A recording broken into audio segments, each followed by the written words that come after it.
customer that we are working with, or the customer data that's being displayed on the screen, or what have you. Current customer, and let's just give him a nothing. And like I said before, there is no customer 0. That it starts off with 1. So I'm going to use this to verify that I'm actually working with a customer. Okay, move this down here. So in this situation, I'm going to be able to set this so that I can use it later on for the update. Duplicate, grab this, put that there. And then in this situation, this is going to be the first item, because the very first item in our list of customer data is actually the customer number. And there we go. And we're almost, which is amazing. We did a lot of stuff here, guys. Now we have to handle what happens if the customer wants to update.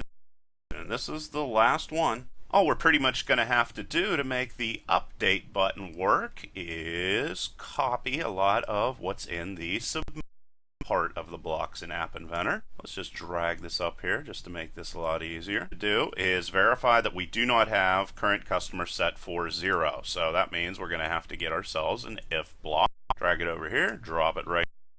We're going to have to say, well, let's go grab that thing so we don't have to wait. There is current customer. Drag it.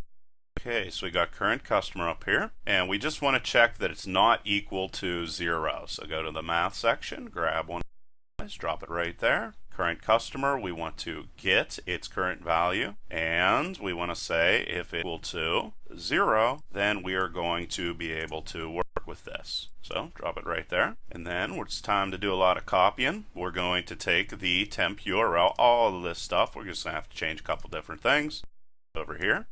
And we're going to have to change this to update customer right there. So delete this, update customer, and first name is perfectly fine on that. The only thing we're going to have to do is come down here. I'm going to zoom out again, and remember that we don't have the recorder because that doesn't matter, but we do need the customer ID. So we're just going to change this to customer ID, like that, and then we're going to say that we want to get the current customer. So let's just delete this and let's get the current customer, which is up here. Let's drop it right there, and there you go. That's the only thing we changed right there. And scroll down here. We're going to need to replace these once again. So that's just going to be another copy.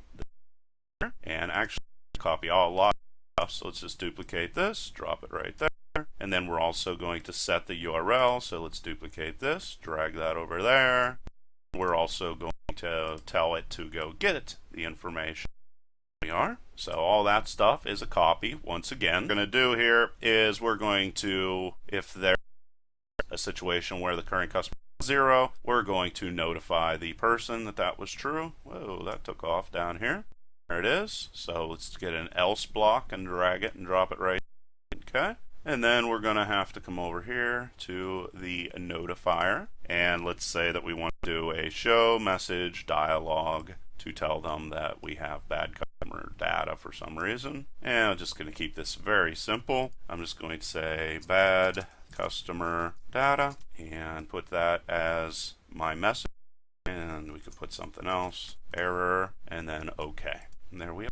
And there you are, guys. A single piece of information you would need to know to be able to work with PHP scripts and data. I hope you stuck along and watched the whole